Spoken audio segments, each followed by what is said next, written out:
Episode 43 शुरू होता है। सीलिन विल की बातों को सुनकर बहुत शर्माती है और कहती है, हम बिल्कुल भी साथ में नहीं सो सकते। फिर विल कहता है, क्यों?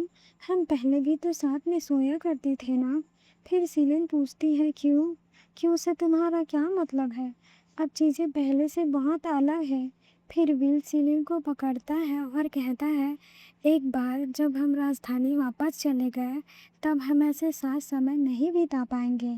और वैसे भी ड्यूक के घर से निकलने के बाद से मुझे रात में डर और अकेलापन महसूस होता है। फिर सीलिन विल के बचपन को याद करती है और उसके बालों को सहलाती है। फिर कहती है, विल ठीक है, हम साथ में सो सकते हैं।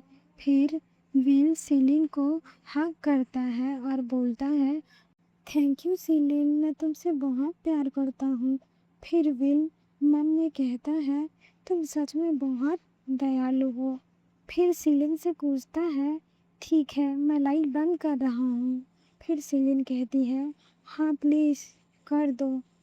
फिर सीलिन शर्मा रही होती है और बेड के कोने में जाकर उड़कर सो जाती है।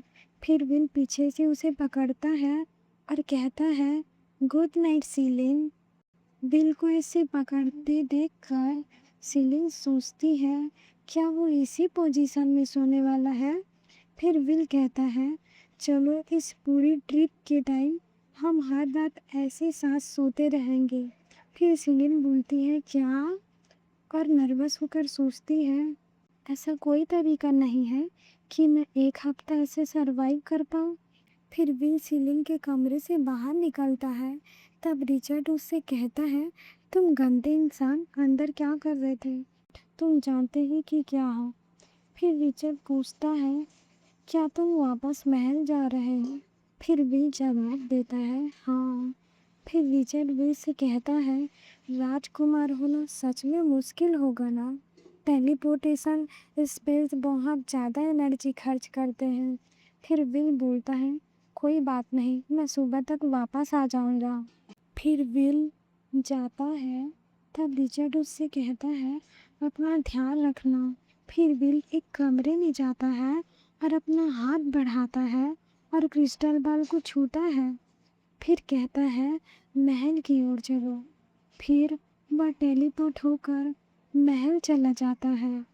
फिर विल वहां पहुंचकर अपने हाथ को देखकर कहता है, इसमें काफ़ी ज़्यादा एनर्जी लग गई, शायद लंबी दूरी की वजह से होगा। टेलीपोर्टेशन करने वाले जादुई टूल्स बहुत कीमती होते हैं और पूरे महाद्वीप में उनकी संख्या बहुत कम होती है। उन्हें इस्तेमाल करने के लिए बहुत बड़ी मात्रा में जादुई एनर्जी चाहिए होती है, इतने कि ज़्यादातर लोग उसका इस्तेमाल भी नहीं कर सकते। और अपना काम करते हुए सोचता है, दूसरे राजकुमार होने के नाते मुझे बहुत काम करने पड़ते हैं, ज़्यादातर छोटे मोटे काम जो पहला राजकुमार नहीं करना चाहता। यहाँ तक कि डीमल्स को हराने वाली मुहिम में भी हिस्सा लेना पड़ता है, जो आमतौर पर किसी प्रिंस से उम्मीद नहीं की जाती। लेकिन कुछ मायनों में राजकुमार होना फायदेमंद भी है, शायद इसलिए क्योंकि किसी को मुझ में दिलचस्पी नहीं है, इसलिए मुझे काफ़ी आज़ादी मिलती है। फिर बिल वॉच को देखते हुए कहता है, लगता है आज मुझे सिर्फ एक ही घंटे की नींद मिल पाएगी।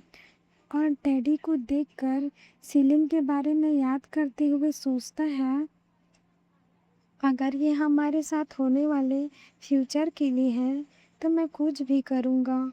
फिर विल टेलीपोर्ट होकर सुबह वापस आ जाता है। फिर सब साथ में बैठकर ब्रेकफास्ट कर रहे होते हैं। तब रिचर्ड सीलिन से पूछता है, क्या तुमने कल रात अच्छी नींद ली? फिर सीलिन बोलती है, हाँ। पूछने के लिए थैंक यू। फिर रिचर्ड कहता है, तुम विल्फ्रेड के साथ सो रही थी है ना? यह बात सुनकर अडेल शॉक होती है और शर्माती है। तब सीलिन कहती है, नहीं, हम बस एक ही बिस्तर पर लेटे हुए थे और जब मैं सुबह उठी तब विल वहाँ नहीं था। फिर विल कहता है, मैं बस थोड़ी सैर पर गया था। फिर रिचर्ड कहता है, मौसम अच्छा है तो क्यों ना हम आज पास के शहर में घूमने चलें। तब सीलिन और अडेल कहती है, हाँ ज़रूर। फिर चारों बाहर घूमने शहर जाते हैं। यह सब देखकर सीलिन कहती है, कितना खूबसूरत शहर है। तब रिचर्ड कहता है, थैंक यू। और चलो दो ग्रुप में बढ़ जाते हैं और दोपहर में फिर मिलते हैं। फिर रिचर्ड अडेल को पकड़ते हुए कहता है, मैं लेडी अडेल के साथ डेट पर जाना चाहता हूँ। फिर अडेल थोड़ा इरिटेट होती है और कहती है, अरे। फिर रिचर्ड चुपके से उसके कान में कहता है, तुम नए कपल के बीच नहीं आना चाहोगी है ना। फिर अडेल कहती है, हाँ तुम सही कह रहे हो। अब मैं सर रिचर्ड के साथ घूमने जाती हूँ, तुम दोनों मज़े करो। फिर सीलिन बोलती है, ठीक है। मुझे खुशी है कि वो सर रिचर्ड की दोस्त बन गई है। फिर चारों ग्रुप में घूमने निकल जाते हैं। तब सीलिन और विल एक शॉप में जाते हैं और गिफ्ट्स देखते हैं। तब सीलिन कहती है, ये सच में बहुत सुंदर है, ये तुम पर बहुत अच्छा लगेगा विल। फिर विल कहता है, सच में, शायद मैं इसे खरीद लूँ। फिर सीलिन विल से कहती है, मुझे तुम्हारे लिए तोहफे के तौर पे लेने दो ना। फिर विल सीलिन से कहता है, धन्यवाद, मैं इसे पूरी ज़िंदगी संभाल कर रखूँगा। मुझे ये चाहिए और ये कमाल का लग रहा है। फिर दोपहर हो जाती है। फिर चारों साथ में मिलते हैं। फिर सीलिन अडेल से पूछती है, क्या तुम्हें भी मज़ा आया अडेल।